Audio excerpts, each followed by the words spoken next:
Lumen.tv. Brian Shields is the founder and president of Lumen TV, which produced that great video that we just saw.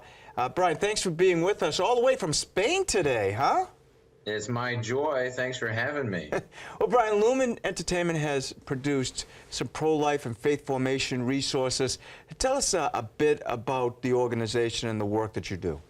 Sure. Well, it started back in 2003, just with the idea of like creating entertaining stories that teach the richness of the Catholic faith.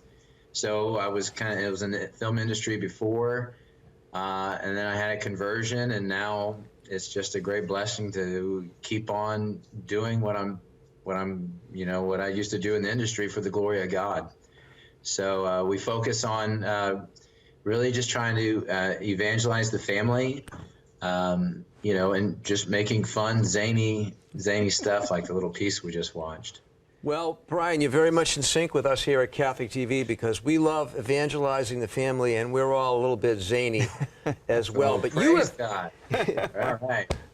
Isn't it great? Now, you've undertaken, a little birdie told me, by the name of Bonnie, a monumental task. It's called The Pope Show, and it's based on all 266 popes. Can you tell us about that project, how it's going? Sure. Well, it's basically the Pope Show is it's about we're going to start with St. Peter, and we're going to work our way up to present day, and so every episode deals with a pope or a bunch of popes, depending on how much information we have about them. Like the first century ones, those are kind of tough, but this pope will get visited by Walter Combs, who unwittingly kind of helps that pope complete whatever his primary objective the Holy Spirit has for him for his papacy. And so that happens, of course, through lots of time travel and just the mercy of God, but lots of goofiness too. And so we're building the puppets right now. Actually, one of my puppet builders just called, and so I'm looking forward to that update. So we got a lot of puppets to build. What made you decide to take on this task, and why was it important to learn about all these popes? Okay, well, heaven only knows why, but I don't know. I just thought it would be fun. I was like, gosh, what's up with the popes? And it just kind of started to evolve. And then on this retreat, I was on a silent retreat, and you're supposed to ask the Lord, what do you want me to do, Lord? And so I was asking him, and he's like, well, what do you want to do? I'm like, well, what do you want to do? But anyways, that kind of led to, like, all right, we're going to move forward with the Pope Show. And it's really, it's just, I don't know. I don't think we've had so many popes recently, and maybe that had something to do with it too. But it's really about the chair of Peter and pointing to, like God promised. He looked at Peter and said, I've prayed for you, and the gates of hell are not going to conquer you. So there's something amazing about this chair, this person, that sits in the chair. So it certainly is something very fascinating about the office of the Pope and the primacy of Peter. And I'm so happy that you've taken that on, because it opens up the door to who we are as a church. I just want to know what you're going to do with the anti-popes. I know, right? Me too. Black and white? Fortunately, we don't have to deal with them for a little while. But that's the thing. I think, dealing with all of them and just looking how they use their time, how they use their time as Pope is going to speak volumes to people, and not be afraid of, like, quote unquote, the skeletons in the closet or whatever, because it almost shows how much more so the Holy Spirit's in charge of this church, of our church. Good point. And viewers have become accustomed, as you well know, to high-quality animation and graphics. How do you personally, and everybody at Lumen, how do you keep up with all the technology? Well, every morning we do 23 sit-ups, and it's just, the technology does keep changing, and it's probably impossible to know every program, but the things that stay the same are like the importance of a great story.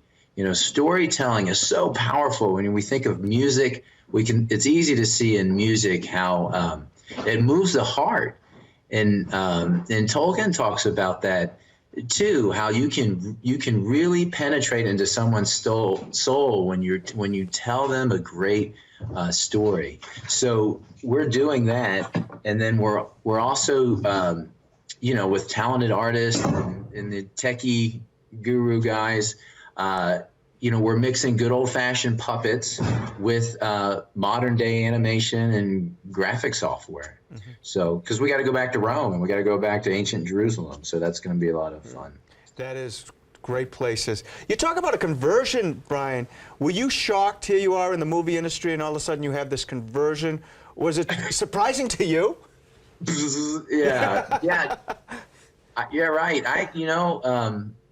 I guess I grew up Catholic, but my reversion was like when I was around 24, and it was just when my career was taking off. I just finished the series on HBO, and I had some other stuff, and I was in different films. So I was up to meet the producers of a new show that was coming out. It was called Dawson's Creek, and that was the first time I left that meeting, and I was like, oh, Lord, don't let me get this part. Please don't let me get this part. And it was because 2 weeks before, literally 2 weeks before, this is God, this cute girl who I married, but she, back in the day, she got me to go on this retreat.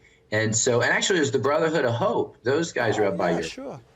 So, and it was the first time I had been in benediction. And they were coming around with the monstrance, and I was like, I don't even know what to pray for. I've never been on a retreat before. But to make a long story short, I reached out and I touched that monstrance, and I just got zapped. And I was hungry. I was at a place in the industry, and it's just a mess in there. And so I wanted something real. I wanted something of substance. And I just fell in love with Christ, That was it was like a big moment that the Holy Spirit, I just let him in, and he started to change my life, and I haven't looked back. So the Holy Spirit, he got me out of that thing with Dawson's Creek, because my agent called the next day and just said, I don't know what happened. They changed their minds. They want you for this other show. And I just was like, I know exactly what happened. But so I read the script for the other show, and it's the same garbage. They're just pumping immorality to teenagers. It was very clear to me. And it was very clear to me, too, that the Lord was saying, you have to say no. You have to start walking this walk. And so that was it. I told my agent no. They thought I was crazy. Your friends think you're crazy. And that was and then I went in this new direction, so to speak. And you're happy. And you can look in the mirror. Exactly. I mean, where else can you work for the Lord? Like, I'm in Spain. We're in this small town of Vega, and we're working on this film. I can't talk about anything else about it, but it's in this beautiful town with these huge mountains and stuff. Where else can you do that except if you're working for the Lord? It's just amazing. Well, Brian, where can people learn more about your work and support your work? Sure. If you go to our website, it's lumen.tv, www.lumen.tv.